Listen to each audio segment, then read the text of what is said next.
दोस्तों good morning.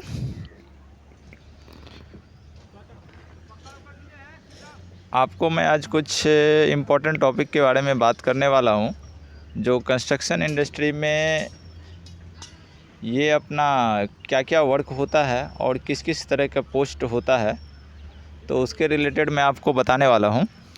तो जैसा कि आप जानते हैं, ये कंस्ट्रक्शन इंडस्ट्री में प्रोजेक्ट एग्जीक्यूशन होता है और ये सबसे टफ़ काम होता है एग्जीक्यूशन पार्ट, क्योंकि एग्जीक्यूशन में आपको जो है मैन पावर हैंडलिंग करने पड़ते हैं, मशीनरी हैंडलिंग करना पड़ता है। ये क्योंकि फुल्ली मैन्युफैक्चरिंग सेक्टर जैसा ये बिहेव नहीं करता है। कहने का मतलब यहाँ पर सब कुछ कंस्ट्रक्ट करवाना पड़ता है, जीरो से लेके एंड तक।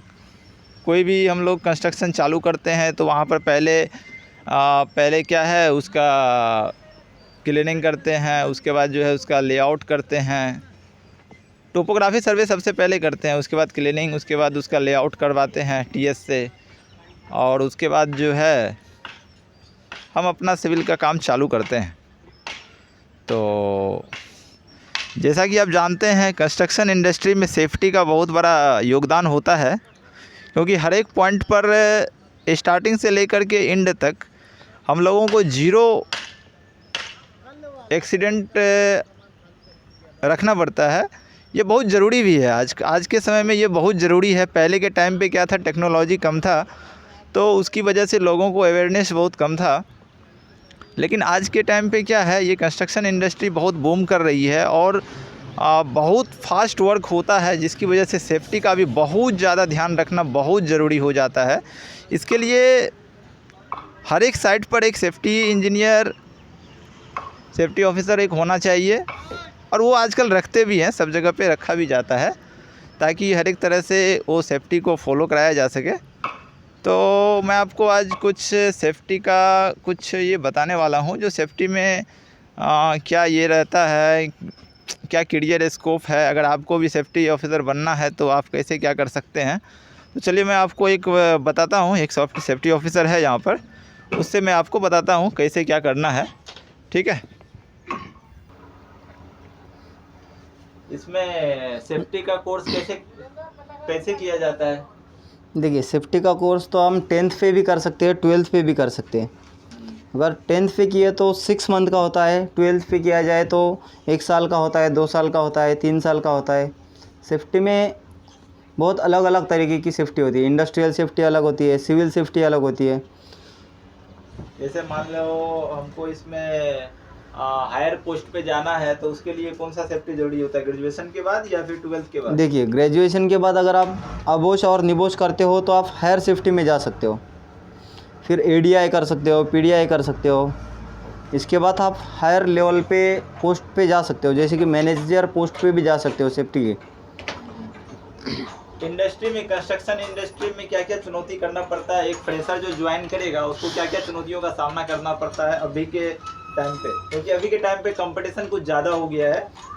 देखिए, अभी सेफ्टी के लिए इतना ये होता है, अवेयरनेस सेफ्टी मतलब सबके लिए जागरूकता करना है।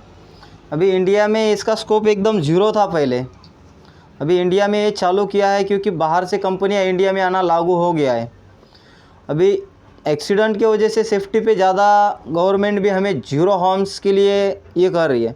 हमें सिविल लाइन में देखिए, जैसे कि एक्सीडेंट होता है, एक्सक्यूशन चलता है, हाइट पे वर्क है, डीप एक्सक्यूशन होता है, गड्ढे में है, कोई भी जगह सिचुएशन ऐसी होती है कि हर कोई लेबर इसको इतना नॉलेज नहीं होता है।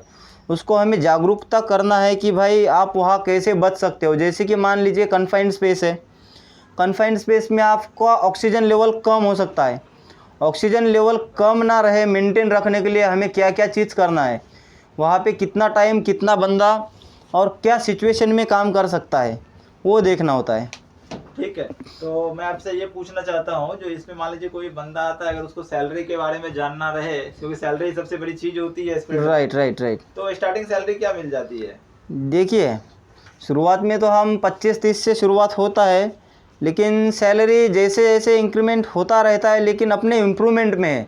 जैसे हम लेबर को क्या पढ़ाते हैं, लेबर हमसे क्या सीखते हैं उस पे डिपेंड है।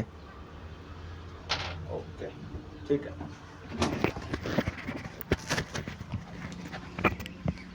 जैसा कि आपने देखा, ये हमारे सेफ्टी ऑफिसर थे यहाँ के, तो इन्होंने बताया जो स्टार्टिंग जो सैलरी, क्योंकि सबसे बड़ी जो मेन जो आदमी को जानना रहता है वो सैलरी का ही जानना रहता है। तो उसमें क्या है, 25 से 30 हज़ार स्टार्टिंग में मिल जाता है, और उसके बाद जो है आपको जैसे जैसे आपका एक्सपीरियंस बढ़ता जाएगा और आपका सैलरी इंक्रीमेंट होता जाएगा। और इसमें क्या रहता है, जैसे आपको सेफ्टी में मेन क्या देखना रहता है, आपको गवर्नमेंट का जो एम्बुलेंस है, गवर्नमेंट का जो टीम रहता है हॉस्पिटल वाले, उससे अपने को कोऑर्डिनेट करके रखना पड़ता है। जैसा कि अभी आप देख सकते हैं, अभी अभी यहाँ पे एक एम्बुलेंस आई हुई है, जैसे आप देख सकते हैं। तो यहाँ पर जो है अभी ये आए हुए हैं, तो इसी तरीके से क्या है, आते रहते हैं, तो हमको उससे कोऑर्डिनेट करना पड़ता है, ठीक है ना। तो ये भी एक सेफ्टी में एक मेन पॉइंट होता है, जो हमको जो है कोऑर्डिनेट करना पड़ता है गवर्नमेंट एजेंसी से, गवर्नमेंट हॉस्पिटल से, ताकि कोई भी एक्सीडेंट हो तो उसको इमीडिएट एक्शन लेकर के उसको ज़्यादा नुकसान ना हो, उसको मतलब जितना कम से कम हो सके नुकसान, उसको हम मेंटेन कर सके।